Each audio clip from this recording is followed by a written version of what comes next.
Hey, I'm Noam Weissman, and this is Unpacking Israeli History, the podcast that takes a deep dive into some of the most intense, historically fascinating, and often misunderstood events and stories linked to Israeli history. This episode is generously sponsored in honor of Dr. Andrew and Marcy Spitzer. I've known the Spitzers for so long. They're just such incredible people, such great communal leaders and figures, and just the best parents also. So thank you so much for sponsoring this in honor of Andrew and Marcy. And it's also sponsored by and made in partnership with Jewish National Fund USA. For 125 years, JNF USA, Jewish National Fund USA, has helped preserve Israel's heritage sites so their stories can continue to be shared for generations. And to make sure that when you visit, if you want to visit one of these historic sites, you got to go to jnf.org/travel or check out the links in the show notes. It's all there, but check it out, jnf.org/travel. If you want to sponsor an episode of Unpacking Israeli History, first of all, that's so nice of you. Thank you. Or if you just want to say, hey, also love that, be in touch at noam@unpacked.media. It's so incredibly meaningful and kind when we have people like you reach out, people are part of the community, and say, hey, I want to be part of this also. So definitely reach out, noam@unpacked.media. Before we start, as always, check us out on the gram. No one says that. Instagram, on TikTok, the talk. No one has ever said that. On YouTube, you know, the YouTubes, all the places. Just search Unpacking Israeli History and smash that follow or subscribe button. Okay, yalla, let's do this.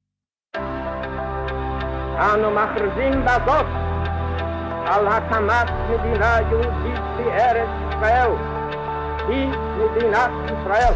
We, the people of Israel, are prepared and anxious to meet the representatives of our neighbors without any preconditions. There are people in Israel and elsewhere say it's impossible to make peace between the Arabs and Israel or the Jewish people. I think they are wrong.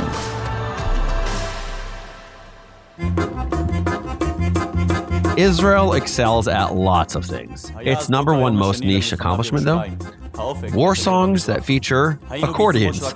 Yep, despite the jaunty, klezmery tune, you're listening to a war song, or more accurately, an eyewitness account of one of the bloodiest battles of the Six-Day War in 1967. Sounds like a bop, reads like a bummer. But back in the summer of 2001, I had no idea what the words meant. I was turning 16 soon, goofing off with my friends.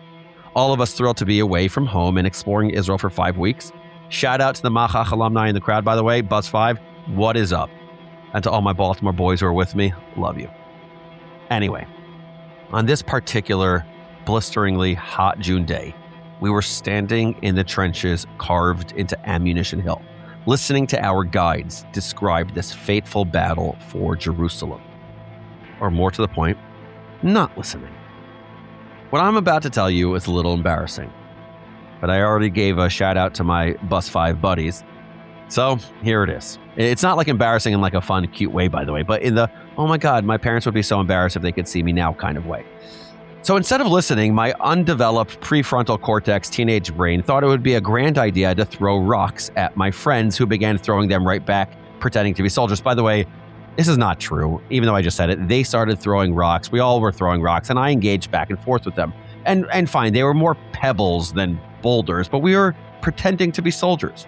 But still, throwing rocks is never a good look, and especially not while standing on ground that kids not much older than we were had given their lives to defend. To make this whole story even more embarrassing, we were still in the thick of the Second Intifada, and just a few miles away, Palestinian kids our age were being arrested or shot for throwing rocks at IDF soldiers. So yeah, very, very tone deaf. I am cringing as I tell you this story almost 25 years later. But I also try to give my 15-year-old self a little more grace. Honestly, what a privilege to be so innocent and uninformed, so light, so unburdened by all the contradictory feelings and knowledge I have about Ammunition Hill today. Because I gotta warn you, as my team and I prepared for this episode, we all found ourselves pretty choked up. Because we're all old enough, informed enough to understand exactly why This battle was so important and so devastating. Today, as an adult, as someone who has spent the past 3 years grieving the far too many, far too young, so many people who have been killed in the Israeli-Palestinian conflict, the soldiers, the Israeli soldiers who are just kids, they're young, fighting and dying since October the 7th, the story just hits different. It hits very different. On the one hand, the battle at Ammunition Hill was an unquestionable triumph that enabled Jews and Israelis to freely explore their holiest religious sites for the first time in decades. On the other hand, it was traumatic and bloody and cost more than 100 lives, 36 Israelis, 71 Jordanians, and countless others who survived with both physical and mental scars. And then there was the aftermath. Before June of 1967, the Palestinian Arabs living in East Jerusalem were citizens of a sovereign country. That country was Jordan. But now I'm going to say a very clunky sentence, so bear with me. Once Israel took over East Jerusalem, after Jordan attacked Israel, what happened was Jordan then said to the Palestinians who were living under their dominion, were now under Israeli dominion, and Jordan decided that the Palestinians living in East Jerusalem were no longer going to be Jordanian citizens. So these Palestinians became something else. Most refused to apply for Israeli citizenship. They said, no, we're not Israeli, leaving them with this major identity crisis and no recognized nationality. Then there was the effect on Israeli society. The reunification of Jerusalem was a miracle, marking the moment that the entirety of Jerusalem came under Israeli control for the first time in like 2,000 years. But as the Palestinian intellectual Sari Nusseibeh writes in his excellent book, Once Upon a Country, quote, "It's remarkable how sacred sites that can arouse in us a sense of the ineffable mystery of life can also spawn a bare-knuckle brawl.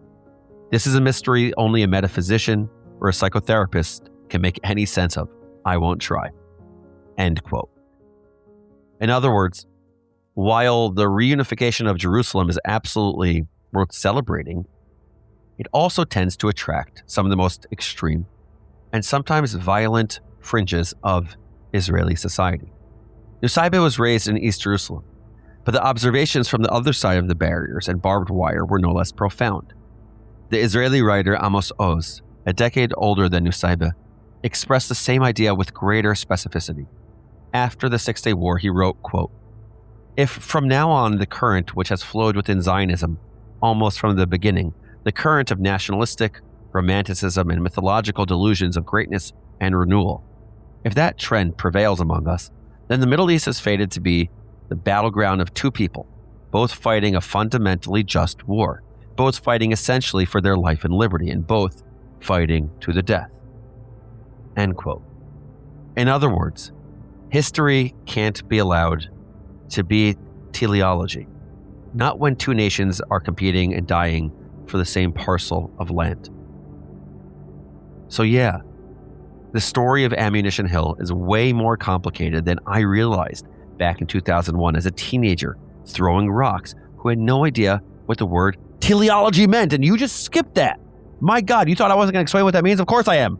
Nerd Corner alert, if your ancient Greek is rusty, teleology comes from telos, which means an end or a goal. So a teleological view of history means you see history as a series of events leading to the fulfillment of some specific final end or goal.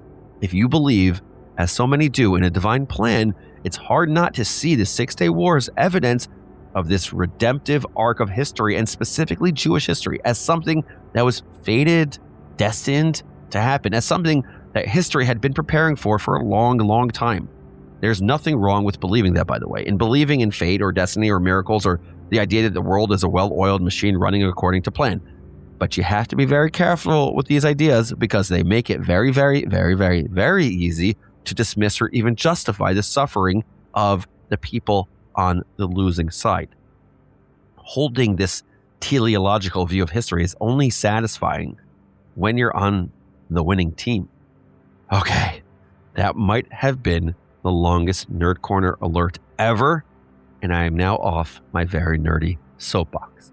Okay, so the broader story of the Six-Day War, you got to listen to our 3-part series on the Six-Day War. That'll give you a heck of a lot of content, and it'll give you the broader social, historical context you need And of course, the link is in the show notes. It's in the description.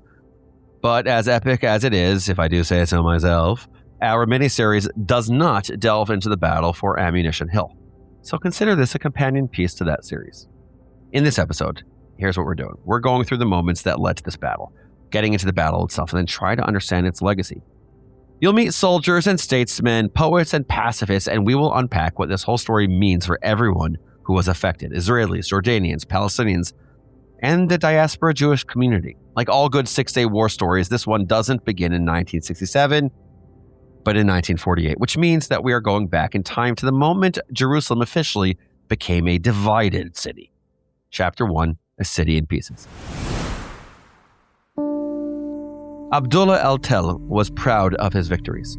As the commander of the 6th Regiment of the Arab Legion, he was responsible for routing the 4 Jewish communities of the Etzion bloc, freeing up the road between Hebron and Bethlehem. And it was his men who forced the Haganah and Irgun out of the old city of Jerusalem. So when the time came to appoint a military governor of Jerusalem, el-Tel seemed the natural choice. But he ruled a divided city, because on November 30th, 1948, el-Tel met with the commander of the IDF's 89th Commando Battalion, a one-eyed dynamo named Moshe Dayan, to hammer out the armistice lines that would separate Jordanian territory from Israeli. I'm sure they both knew the gravity of the date. Just 1 year and 1 day prior, the UN had voted to partition Palestine in 2, resulting in civil war. Now, 2 opposing sides were meeting to divide the territory according not to logic or history, but to the simple facts on the ground. Together, they determined that the Jordanians would remain in control of East Jerusalem, home to the Old City, and the holy site sacred to all 3 Abrahamic faiths. Meanwhile, so-called Jewish Jerusalem included the new city with its ultra-Orthodox enclaves of Mea She'arim and Geula, and the tree-lined streets of fancy neighborhoods like Rehavia and Katamon. Dividing the 2 was a skinny, demilitarized zone that snaked north to south across the city, bristling with minefields, barbed wire, and concrete barricades. As a kid, Sari Nusayba would stare at the tiny slice of Jewish Jerusalem visible from his backyard and wonder about the mysterious enemy on the other side. Quote, "Between the back of our garden wall and the state of Israel were one lonesome, semi-destroyed, and bullet-riddled cement structure, a UN observation and border crossing station, and scattered rocks and thistles growing among the odd landmine. There was also a grapevine that had managed to survive all the fighting. In springtime, I used to stare for hours at the vine's new leaves, and in the fall, I watched the juicy grapes grow big. The wall at the end of the garden defined for me the beginning of a forbidden territory. But there was an exception to this strict divide. Drifting like a lonely island in the northeast corner of the city was the Jewish exclave of Mount Scopus, Jewish territory surrounded on all sides by an enemy state. Nerd Corner alert, did you know the difference between an exclave and an enclave? I didn't before this episode, but I gotta tell you. In short, an enclave is a territory completely surrounded by another state, like Lesotho, which is surrounded on all sides by South Africa, or Vatican City, which is totally surrounded by Italy. An exclave is a part of a country separated from the mainland by someone else's territory, like Alaska, separated from the US by Canada. So from 49 to 67, Mount Scopus was both an enclave because it was surrounded by Jordanian territory, and an exclave because it was separated from the rest of the Jewish state by someone else's land. Okay, thanks for joining me on that journey. How did a tiny little exclave end up separated from the rest of so-called Jewish Jerusalem, surrounded on all sides by an enemy state? For decades, Mount Scopus had been home to some of the Yeshuv's most impressive institutions, including the National Jewish Library, Hadassah Hospital, founded entirely by women, by the way, including the legend, wait for it, Derry, Henrietta Zold, and Hebrew University as well, by the way. And yes, I did go there for a semester, and it was a great experience. Anyway, the IDF invested considerable resources in protecting these institutions, particularly after the massacre of 78 Jewish medical professionals on their way to the hospital in April of 1948. By the time Dayan and el-Tel met to hammer out the armistice lines in the final days of 1948, the UN Truce Supervision Organization had gotten involved, pledging to protect Mount Scopus, as well as a small UN convoy that supplied it every other week. Armed Israeli policemen supplemented these UN forces, but otherwise, the area was a demilitarized zone. In a recurring theme on this podcast, neither the Jordanians nor the Israelis were thrilled with this arrangement or with the UN's ability to enforce the ceasefire, but like the rest of the city, Mount Scopus remained more or less quiet. But more or less quiet doesn't mean the same thing in the Middle East as it does in, say, suburban New Jersey. The city was tense, especially as you grew closer to the seam. The quiet was often pierced by an occasional illicit gunshot, and the city itself was divided, pocked with the rubble-filled dead zones of no man's land and seeded with landmines. But for the Middle East, that's more or less quiet. So tourists still came to Jerusalem, which must have been a baffling experience. Each side provided tourists with vastly different maps that more or less erased whatever was on the other side, as though ignoring the enemy would make them go away. The only way to get a complete picture of the city was to look at Jordanian and Israeli maps side by side. Check out the show notes to compare the ways that Israel and Jordan chose to map the exact same territory. But by the spring of 1967, most of the tourists flocking to Jerusalem were diaspora Jews, eager to help their Israeli brothers and sisters get through the war that everyone knew was about to arrive. Which brings us to Chapter 2, The Cork in the Bottle. Israel's neighbors had never forgiven the Jewish state for existing. And by May of 1967, the ordinary hostilities were at an all-time high. True, the constant stream of violent infiltrators from all directions wasn't new. Neither were the graphic threats streaming out of Cairo and Damascus, or Egypt's troop building in the Sinai, or the Arab world's coziness with the USSR. But then Egyptian President Gamal Abdel Nasser expelled the UN emergency force from the Sinai Peninsula, the massive stretch of desert that separates Egypt from Israel, and installed 80,000 Egyptian troops in their place. He didn't need to convince the Syrians to join in his war plans. They were all in from the start. They're like, let's go. But he did rope Jordan into a mutual defense pact, blowing up hopes of the Hashemite kingdom staying out of the coming showdown. Only then did he pull out the big guns. Yup, everything else, that was just par for the course from Nasser. But closing the Straits of Tiran, the narrow sea passage that served as Israel's single trade route to East Africa and all of Asia, isolating Israel from the rest of the world and strangling its economy? That wasn't mere posturing. That was an act of war. So after weeks of frayed nerves and constant dread, of dark humor about a second Holocaust, and rage at Prime Minister Levi Eshkol's inexplicable non-response to this aggression. And by the way, maybe it wasn't just dark humor about a second Holocaust. I think a lot of people really felt it. Because after Israeli citizens mobilized in the tens of thousands to donate blood and dig graves for the apocalypse ahead, the waiting period ended. The waiting period, by the way, for those who are wondering, in Hebrew is called the Hamtana. On June 4th, 1967, the Israeli cabinet voted on the IDF's bold but risky plan to strike. 12 in favor, 2 against. It was time to put an end to this waiting period, to this Hamtana. Within a matter of hours, Egypt's entire air force had been reduced to scrap metal, and the 6-day war had officially begun. But this is not an overview of the entire war. Again, we have a 3-part series for that. This is about a specific battle, an important battle, a tragic battle, a triumphant battle, a battle for the future of the most contested city on earth. This episode is about the battle for Jerusalem. It was obvious to everyone that if war ever broke out, Mount Scopus would become a critical strategic outpost. So as the Israelis were busy demolishing the Egyptian Air Force, Jordanian King Hussein bin Talal was already planning for the future of East Jerusalem. And his plan boiled down to, do not let the Israelis reach East Jerusalem through Mount Scopus. So as Jerusalemites on both sides of the barbed wire divide hunkered down and prayed, the 2nd King Hussein Battalion was massing forces to defend Jerusalem's city line. If East Jerusalem was a bottle, the Jordanians needed a cork, a way to stop Israeli forces from pushing their way into Jordanian territory. Their cork was the 3 outposts along the path to Mount Scopus: Givat HaMivtar, French Hill, and Ammunition Hill. By the way, the word Giva, as in Givat HaMivtar, also means hills. Jerusalem, the hilly, holy city.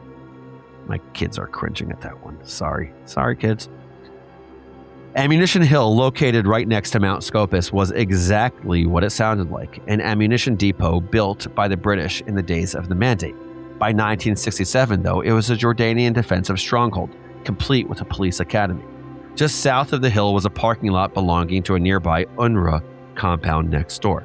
The parking lot will become important later, I promise. When Jordan took over the site from the British in 1948, they gave it a major upgrade, building an extensive network of trenches and bunkers winding up and down the hill. The bunkers spread out about every 100 meters, or nearly 330 feet for you incredible provincial Americans, contained slits in the rocks that soldiers could use to gun down their enemies. By the way, I'm also American, so that was a shot at myself. It was maze-like, claustrophobic, and confusing, hardly the kind of complex you want to attack without extensive preparation, especially because the 2nd King Hussein Battalion hunkered down in the trenches was an elite force. 120 highly trained fighters who knew every nook and cranny of East Jerusalem and of the defensive labyrinth they built on Ammunition Hill. For many Jewish people, the Six-Day War is often painted as a miraculous victory. And when you zoom out, sure, I'm sympathetic to that view. But not every operation was as smooth as the opening salvo of the war. Not every miracle comes easily. And the Israeli victory at Ammunition Hill would exact a particularly steep price.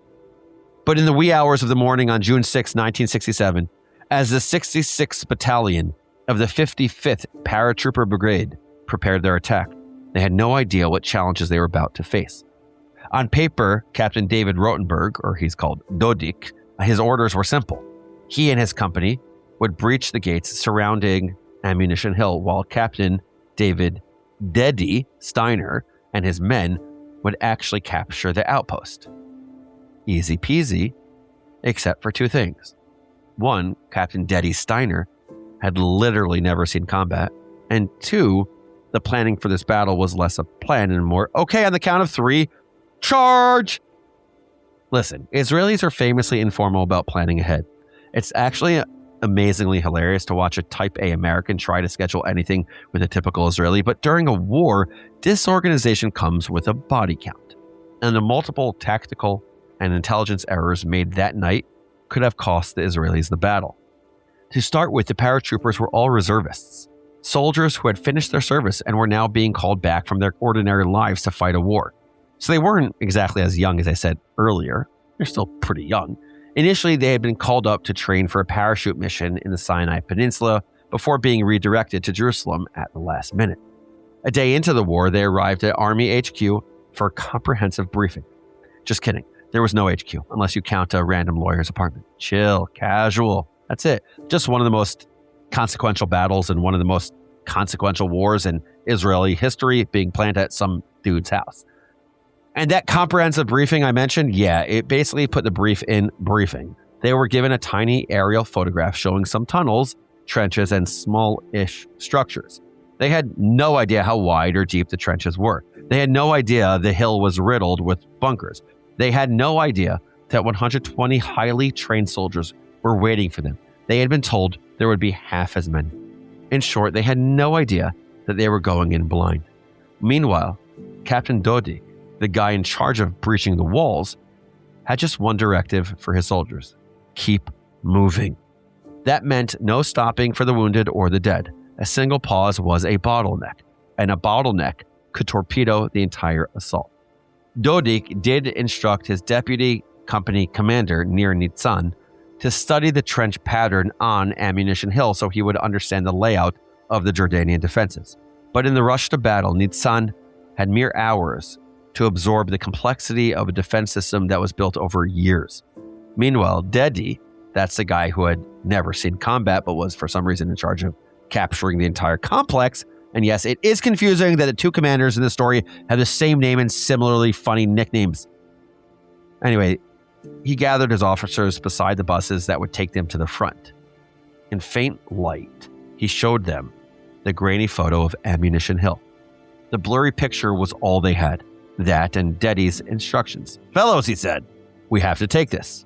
Several hours behind schedule, the soldiers finally boarded the buses, speeding through the darkness with headlights off toward one of the most heavily fortified positions in Jerusalem, with only the vaguest idea of what awaited them. Chapter 3: A Massacre in a Maze. For a city at war, Jerusalem was deceptively calm. Jordanians and Israelis had exchanged fire the day before, but by the wee hours of June 6th, the eastern half of the city had gone quiet, and Arab leaders were beginning to believe the worst was over. The Egyptian reports from the front falsely boasted a victory, so the old city's Arab Civilian Resistance Committee staff decided to leave their HQ and return home for the night. Another reminder that propaganda is dangerous. Even the leaders decided to sleep outside the city walls. That was and this is a really hot take by me, that was a mistake. It was a mistake. At 20:20 a.m., the Israelis arrived at Ammunition Hill. Their opening move breached the outer fences of the no man's land surrounding the hill with Bangalore torpedoes, long explosive filled tubes that are very effective at clearing wire. That is, if you know where the wire is and which wire to break. But the first barbed wire fence the paratroopers approached was a surprise. It had not been in the briefing, and it was not shown in the grainy photo they studied. Losing precious minutes, the Israelis destroyed the fence, knowing that every wasted second meant danger. With the fence finally cleared, the men of the 66th Brigade raced behind Nir Nitzan toward the enemy trench, illuminated only by the distant glow of flares. But as Nir scrambled up the short, steep slope, he found a second, unexpected barbed wire fence in his way. With the entire battalion strung out in the open behind him, Nir bellowed for a soldier to destroy this fence before the Jordanians strafed them all with machine gun fire. Too late. The Jordanian legionnaires had heard the commotion. From the high ground, they could see the entire brigade running towards the trenches through the parking lot, with only a handful of civilian vehicles for cover. The Jordanians aimed their guns and readied their mortars, and then they unleashed a rain of fire, killing several Israelis on the spot. It was a grim beginning to a difficult battle, and it was about to get worse. Because when the paratroopers finally breached the perimeter, they found themselves pinned to the hulking concrete wall of the police academy. They needed to get into the narrow trenches that led up to Ammunition Hill. But the rain of bullets had only grown thicker. Dodik motioned for his men to get behind him in a single file line. As quickly as they could, they made their way into the snaking network of trenches. I want you to imagine this. The trenches were carved into the white Jerusalem limestone, so narrow that the men had to walk single file. If a soldier had to move up in the line for any reason, every guy in front of him had to lie down to give him room to pass. In some places, the trenches were so deep that grown men couldn't see over the wall. In other places, the trenches abruptly shallowed to a few feet, leaving soldiers completely exposed to enemy snipers. To make matters worse, the trenches had been dug in a jagged zigzag designed to prevent attackers from getting a clear shot. The brigade had walked into a labyrinth with no idea how close or far they were to the Minotaur at the center. But in this case, the Minotaur wasn't a mythical monster, just a bunker filled with elite Jordanian combat soldiers with orders to fight to the death.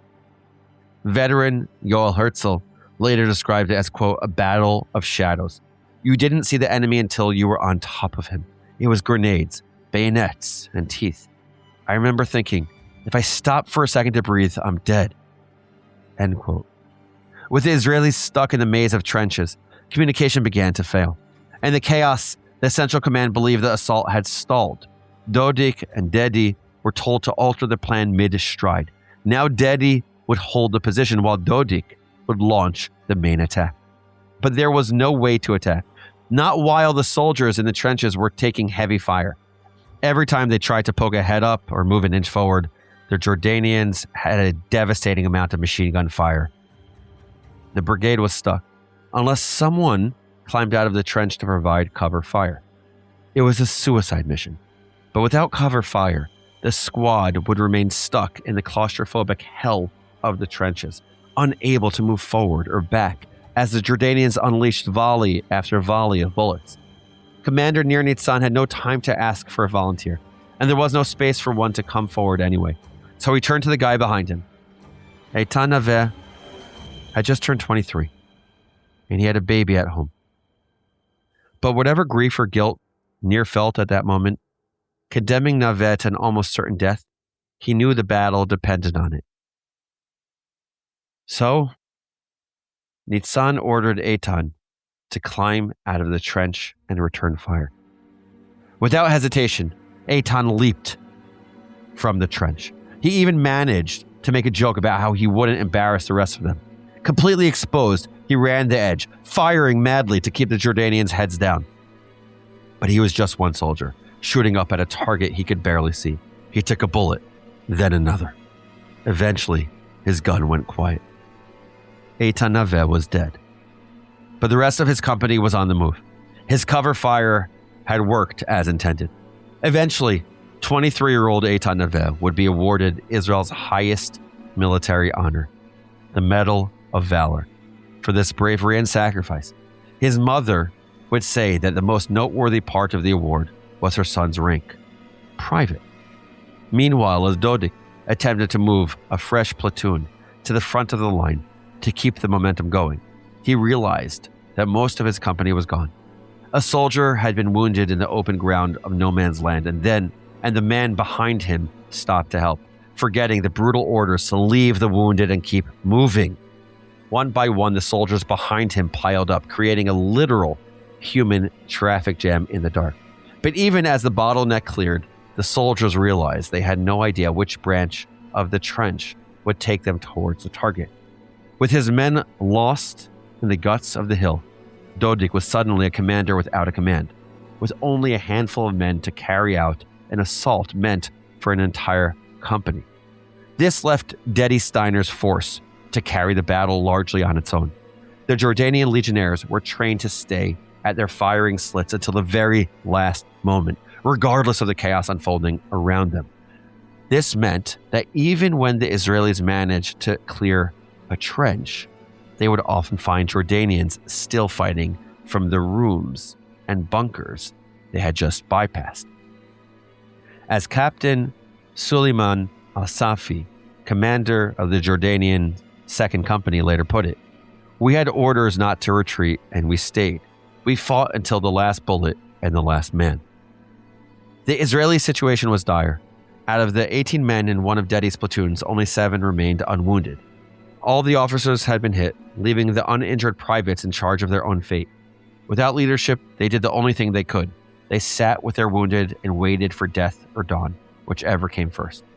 Ammunition Hill was now the battle of the foot soldier. Yaakov Haimovich was a 21-year-old engineering student at the Technion, Israel's equivalent to MIT. He had just watched several men die in front of him, including his own commander, and he was terrified. He had no idea which trench led where, or whether any of the other Israeli platoons had made it, or what their position was even supposed to be. But he knew that his company was stalled in close quarters. He knew the fire wasn't stopping, and he knew that if he wanted to get out of this maze alive, he couldn't lose the momentum of this battle.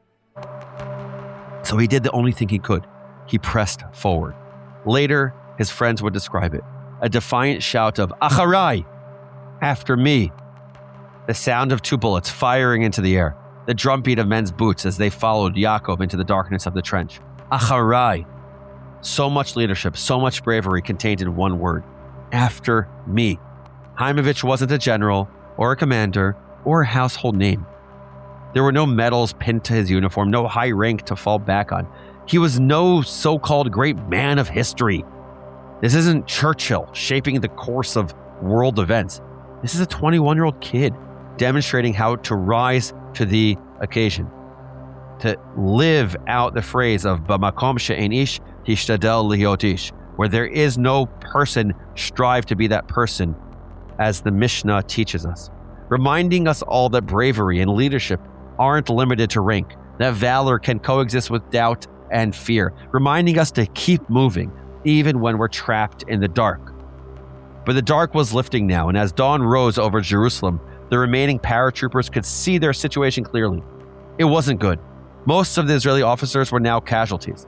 The central command had effectively collapsed, but the central bunker, the nerve center of the Jordanian defense, was just in sight. The objective was close if they could break past its defenses. The bunker was a reinforced concrete structure, partially buried in the earth with narrow firing slits that allowed the Jordanian legionnaires to sweep the entire plateau with machine gun fire. Conventional grenades barely dented its thick walls, and the Israeli forces were running low on ammunition. If they couldn't take the bunker, they would have to destroy it instead. But bazooka shells did nothing to bring down the building. They needed serious fire. Eyeballing the structure, Yaakov asked for 30 kilos of explosives to finish the job. And because he had proven himself throughout the battle, everyone listened. I would have too. Under relentless fire, the men scrounged for anything they could find. Once they had 21 kilos of explosives, it was time to detonate. But the first attempt to light the fuse failed, forcing the soldiers to remain exposed atop the bunker to reset the bombs. Finally, they lit the fuse. The bunker collapsed, killing everyone inside. For the first time in 4 hours, the hill was silent. The cork had been loosed from the bottle. Ammunition Hill was in Israeli hands. The path to the old city was clear. But in the eerie silence after the blast, the paratroopers weren't pushing forward. They had taken the hill, and now they had to identify the dead and tend to the dozens of wounded scattered across a limestone maze. Altogether, 107 men died that day. 36 Israeli soldiers, 71 Jordanian legionnaires. Captain Suleiman al-Safi, commander of the Jordanian 2nd Brigade, who had obeyed his orders to fight to the last man, later called it a massacre in a maze. As the sun rose over what would soon be a unified Jerusalem, and maybe that's a euphemism for some, both sides took account of their dead. If they came across a fallen Jordanian soldier, the Israeli survivors took the time to bury him. When they were done, 17 Jordanian soldiers lay in freshly dug graves, or Jordanian rifle buried in the ground to mark the spot. Pinned on top was a sign in English, "Buried here, 17 brave Jordanian soldiers." Signed by IDF, 1967. I've never seen combat. I'm an American here who has never seen combat. It's true.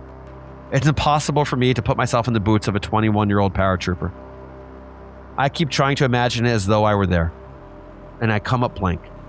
How did these young soldiers manage to take the hill in the chaos and the dark with bullets flying and their commanders dead? And when the guns went silent and the adrenaline slowed, how did they tend to the wounded, collect the bodies, and bury the enemy without collapsing? In the aftermath of the battle, did they understand what they had just done? In fact, what had they just done? Chapter 4, The Legacy of Ammunition Hill. With Ammunition Hill in Israeli hands, the old city of Jerusalem was as good as conquered.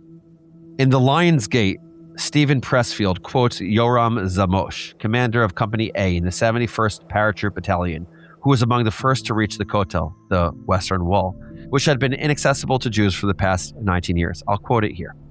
The Kotel, the Western Wall, as it is called in English. How did so much hope and passion come to be attached to a wall? Not even the wall of a temple, which the Kotel is not, but even humbler, a retaining wall, for the mount upon which the raised temple had once stood, a ruin. How could this mean so much to me? How could it mean so much to our paratroopers who had never studied, who knew nothing of Torah, who did not even know how to pray? A wall is unlike any other holy site. A wall is a foundation. It is what remains when all that had once risen above it has been swept away. Exhausted from battle, overcome by their victory, the paratroop brigade made its way to the Western Wall. It didn't matter if they were secular or religious, if they had prayed 3 times a day, or they had never once darkened the door of a synagogue. Dazed, whispering prayers through tears, they approached to touch the stones. Soon after, the poet Chaim Hefer tried to capture the overwhelming mix of exhaustion, exhilaration, humility, pride, and import that now weighed on the young soldiers who had made this moment possible. His poem, Hatsanchanim Bochim, the paratroopers are crying, describes the encounter like this. I'm going to read it in translation and in full. This kotel has heard many prayers. This kotel has seen many walls fall. This kotel has felt the hands of wailing women and notes pressed between its stones. The kotel has seen Rabbi Yehuda Halevi trampled in front of it. This kotel has seen emperors rise and fall. But this kotel has never seen paratroopers cry. This kotel has seen them weary and exhausted. This kotel has seen them wounded and scraped, running towards it with beating hearts, with shouts, and with silence, pouncing like lunatics in the alleyways of the old city. And covered in dust, and with parched lips, they whisper, "If I forget thee, O Jerusalem." And they are as light as an eagle and as mighty as a lion. And their tanks, the fiery chariots of Elijah the prophet, and they pass by in fury. And they remember all the awful years when we didn't even have a kotel where we could shed our tears. And here they are, standing in front of it and breathing deeply. And here they are, looking at it with a sweet pain. Tears fall, and they look at each other bewildered. How can it be? How can it be that paratroopers are crying? How can it be that they're touching the wall and are so moved? How can it be that from crying, they switch to singing? Perhaps it's because 19-year-old boys who were born together with the establishment of the state are carrying 2,000 years on their backs. This wasn't merely a reunification of a city divided for 19 years. These were the tears of Jews in charge of their holiest sites, of their ancient capital, of their own destiny. For the first time since the Romans rolled into Judea in 63 BCE. Again, if you've got that teleological view of history, this was the coda to 2,000 years of exile. I'll quote again from Pressfield, quoting Uri Zamosh. Stempel held my arm in a grip of iron. Twice he tried to speak, and twice his voice failed.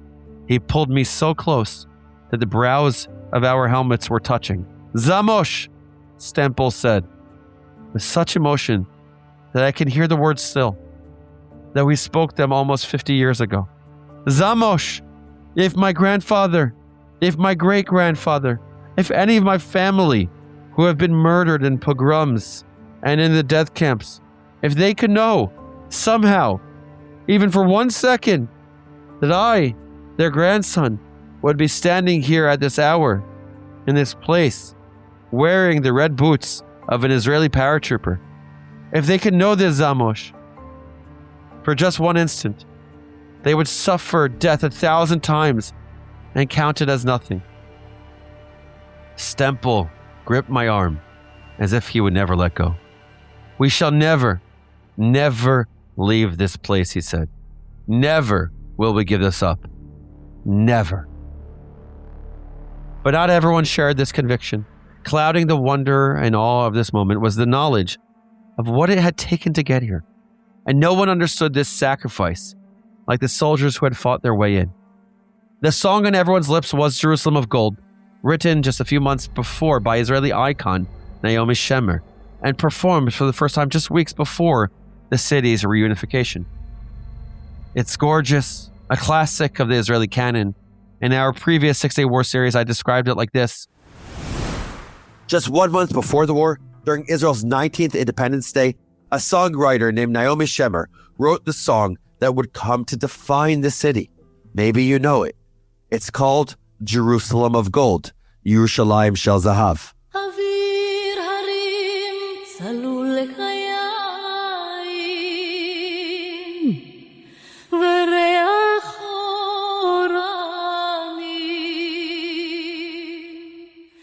On Israel's 19th Independence Day, the song was mournful, ending with a wistful refrain, borrowed from the Bible. If I forget you, Jerusalem, may my right hand forget its cunning. Im eshkachech Yerushalayim, tishkach yemini. The second verse read, how the cisterns have dried, the marketplace is empty. No one goes to the Temple Mount in the old city. And in the caves and the mountains, winds are howling. And no one descends to the Dead Sea by way of Jericho. If I forget you, Jerusalem. But after the victory of the war, Shemer added a third, triumphant verse that often replaces the previous one during performances of the song.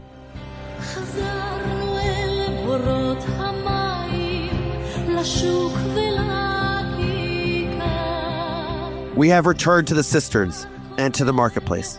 A shofar calls out on the Temple Mount in the old city. And in the caves in the mountain, thousands of suns shine. We will once again descend to the Dead Sea by Jericho. It's gorgeous. And it became a kind of unofficial anthem for the city and for the hundreds of thousands of Jews who flocked to the Western Wall in the weeks after the war. More than 200,000 came for the pilgrimage festival of Shavuot alone. That's nearly 10% of Israeli Jews crowding a relatively small space, singing and crying. But Jerusalem was not all gold.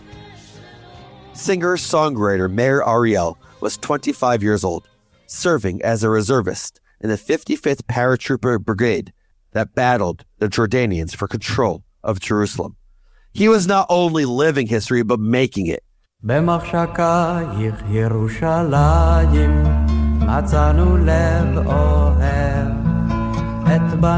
And yet his song for Jerusalem was very different.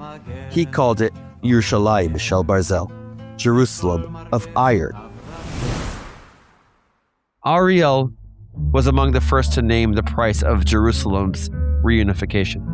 Blood, tears, pain. Where Shemer wrote of longing and triumph, Ariel wrote of grief. Here's one translated stanza. The strafed battalion broke forwards, all of him in blood and smoke, and a mother came, and another mother, and the congregation of bereavement. Biting his lips not without toil, the battalion continued fighting, till at the end, the flag flapped above the house of bitterness. Jerusalem of iron, of lead, of darkness, haven't we set your wall free? It hurts to read. Meir Ariel wasn't an anti-Zionist. Let's not treat him that way. He didn't hate Israel. Not at all. He served, he fought, he sacrificed for his country in 1967. And he would do so again in just 6 short years during the Yom Kippur War in 1973. But I would argue that it's often the people who actually fight the wars who hate war most. Ariel had been in the trenches. He had seen his friends die. He knew that the reunification of Jerusalem wasn't solely some divine miracle handed to the state of Israel without exacting anything in return. Jerusalem had been bought in blood. To pretend otherwise was a lie, an insult to the men who fell to unite it. Despite the losses, Israel was in no mood to mourn. Just days before, Israelis had been digging graves and cracking really dark jokes. But now, Israelis celebrated the kind of reversal of fortune they had not felt, the Jewish people had not felt, since the days of Queen Esther. The scroll of Esther tells the story of an averted genocide of the Jews roughly 2,500 years ago. The Jews go from wearing sackcloth and ashes to rejoicing. And the Megillah tells us the Jews had light and joy and gladness and honor. La Yehudim hayta ora v'simcha v'sason v'ikar. That is a pretty good description of Jerusalem in the heady days after the 6-Day War. But not everyone was celebrating. I'll quote again from Pressfield, quoting Yoram Zamosh. Arab prisoners were being rounded up then, not just soldiers, but local officials and dignitaries. They understood now the magnitude of their calamity. I saw more than one brave man sobbing, his face buried in his hands. These prisoners were quickly let go. But the shock and disbelief lingered. For the Jordanians, the loss of Jerusalem was a critical blow. King Hussein had not particularly wanted this war, and now Nasser's maneuvering cost him both the West Bank and the third holiest site in Islam, the Al-Aqsa Mosque. The shame was crippling. Just weeks after the end of the war, King Hussein vowed in front of the UN General Assembly that, quote, Jordan will survive, Ground down by sorrow for the moment, we will rise again, and with us will arise the Arab nations.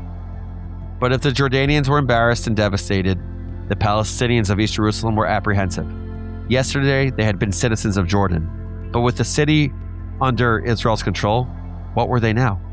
Israel did not formally annex East Jerusalem until 1981, but it was clear from the get-go that the entire city would remain under Israeli control. The Palestinians of East Jerusalem rebuffed the initial Israeli offer to apply for Israeli citizenship, believing that this was only a naksa, a setback, a temporary, if humiliating state of affairs. Nearly 60 years after the Six-Day War, the majority of East Jerusalem's Palestinians are officially stateless.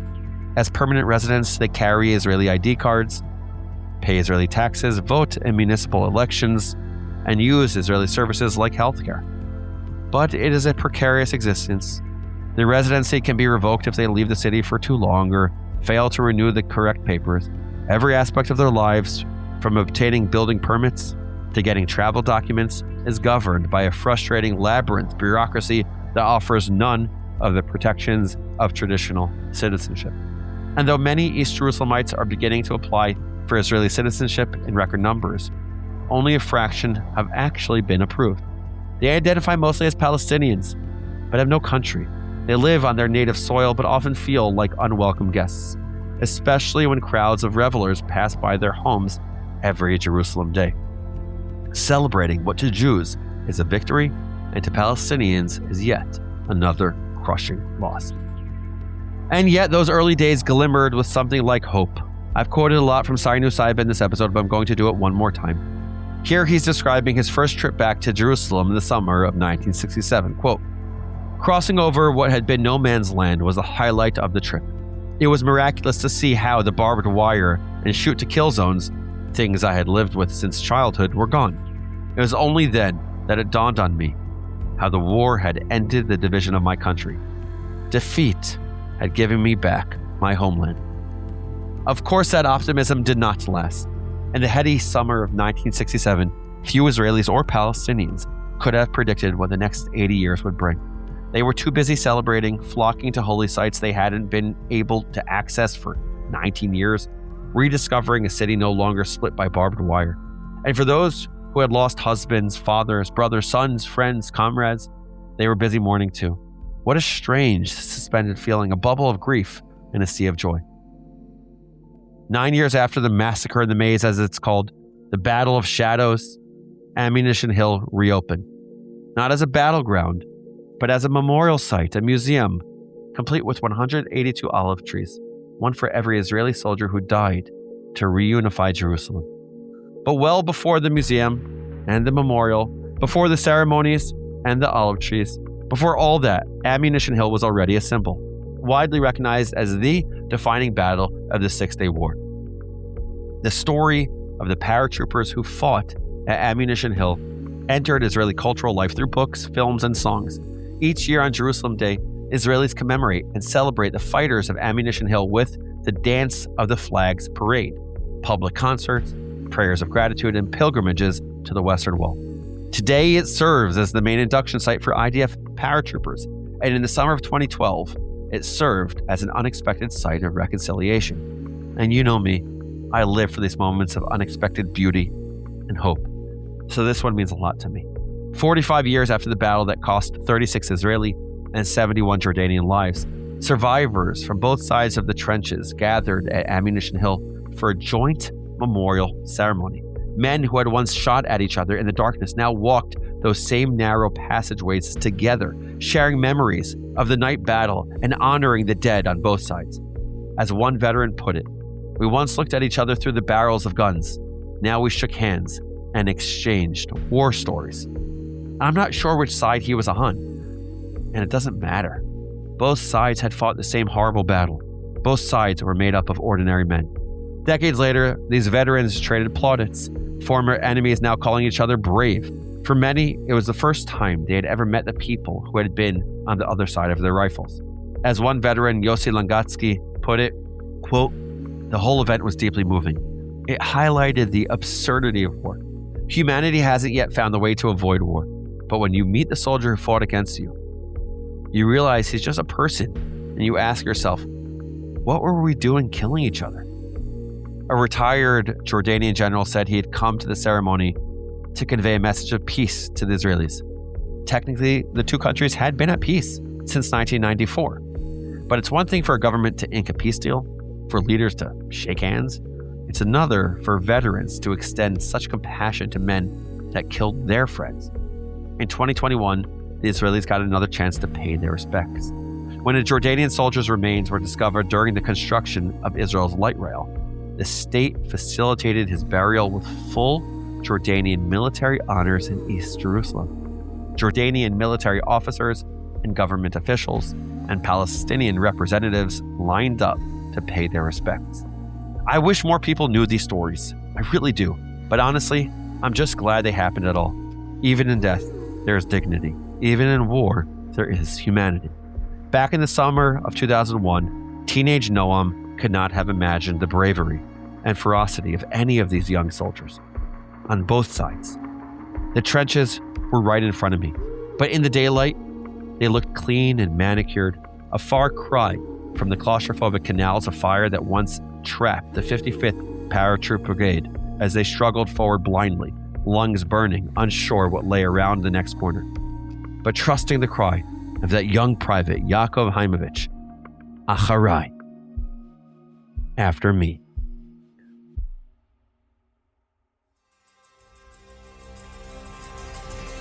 So that's the story of the Battle of Ammunition Hill, and here are your 5 fast facts. Number 1, after the 1948 Arab-Israeli War, Jerusalem was split between Israel and Jordan, except for Mount Scopus, an Israeli enclave surrounded by Jordanian territory. Number 2, after weeks of escalation and fearing a second Holocaust, Israel launched a preemptive strike on Egypt on June 5th, 1967, beginning the Six-Day War. Number 3, the Israeli battalion sent to capture Ammunition Hill, the key to the Old City of Jerusalem, found themselves in one of the best defended positions in Jerusalem with no idea of what they were walking into, and the battle quickly devolved into chaos. Number 4, after 4 bloody hours, the paratroopers finally destroyed the central bunker, ending the fighting and paving the way for the Israelis to take the Old City of Jerusalem. Dozens of Israelis and Jordanians were killed. Despite the pain, moments of humanity glimmered through the chaos. And number 5, for many Israelis, Ammunition Hill became a symbol of the reunification of Jerusalem.